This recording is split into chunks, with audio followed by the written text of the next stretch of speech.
Okay, so let's talk a little bit about how your job's changed, because I mean, you've been at level 3 for some time. So how different is your job today than when you first started?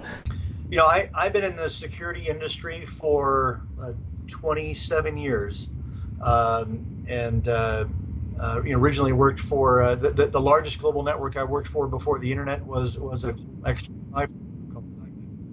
Uh, the landscape's changed pretty significantly, and it's all based um, on the sophistication of the adversaries that we're fighting.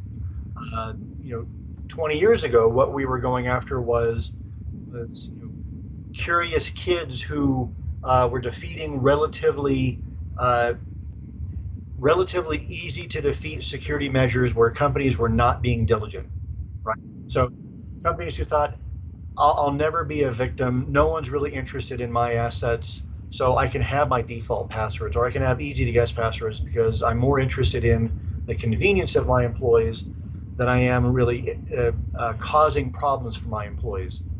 And there really weren't a lot of dedicated security professionals. It was really the IT guy and the system admin who had a secondary job doing security.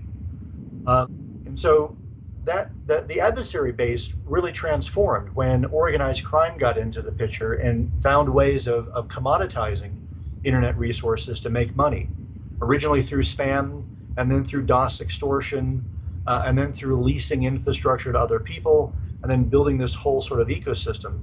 And then nation states got involved, where they found the ease of being able to take advantage of that infrastructure and sort of mimic the activity of organized crime and not have to be as stealthy as they once were, right? It really wasn't them breaking into a building and deploying a USB drive anymore. They could mimic the activities of organized crime and break into devices directly, and appear like they're organized crime.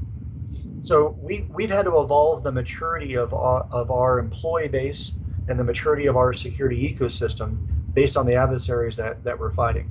In today's landscape, the adversaries are extremely sophisticated. Not only do they have staff which is larger than most security organizations, focused entirely on cyber, right? They are auditing infrastructure that belongs to our customers faster than our customers are auditing themselves, right? So they're able to find exploits faster than our customers can.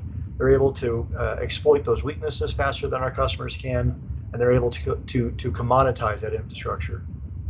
And that motivation funds them, and that motivation keeps that sort of evolving capability within the bad guys. So there's a different level of professionalism on both sides, both within your organization, but also from the bad guys as well. Yeah, we've seen, I'd say 7 years ago, bad guys, organized crime syndicates would rent out their IT resources to third parties. There were forums on the dark web where organized crime syndicates would ask for people to help develop capability for them. Today, they have their own IT workshops. They rent out to each other. There's organized crime syndicates who will rent out resources to other organized crime syndicates. And so it's a huge, any way that they can make money and commoditize, they will. Same thing on the security side. We've seen people who are dedicated to security. More and more organizations are becoming evolved where they have their own dedicated security shop. But there's a significant population of people who still have that dual role, or a non-dedicated security function where they're relying on the expertise of a part-time hobbyist enthusiast to be able to protect those company assets.